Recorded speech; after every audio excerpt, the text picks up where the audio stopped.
bərabərdir kök altında 12-ci dərəcədən 58, B bərabərdir kök altında 6-cı dərəcədən 7, C bərabərdir kök altında 2.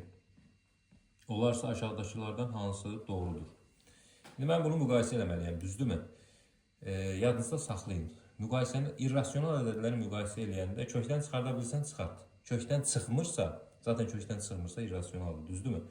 Kökdən çıxmırsa, sən onu müqayisə eləmək üçün köklərin dərəcəsini eyniləşdirməlisən. Yəni, eyni şəraitə gətirib, eyni şəraitdə müqayisə aparmalısan. Bunun kökün dərəcəsi 12-dir, bunun 6-dır, bunun 2-dir. Sən bunu bu şəkildə heç cür müqayisə eləyə bilmərsən.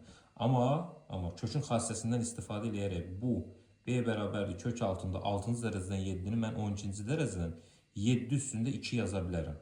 Həmçinin C bərabərdir kök altında 2-ci dərəcədən 2-ni mən 12-ci dərəcədən 2 üstündə 6 yaza bilərəm. Kökün xassəsi mənə icazə verir ki, mən bunu belə yazım.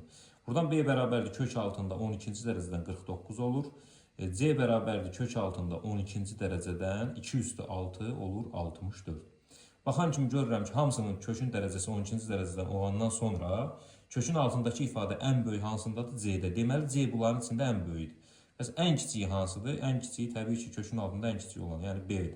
B kiçikdir nədən? A-dan, o da kiçikdir C-dən.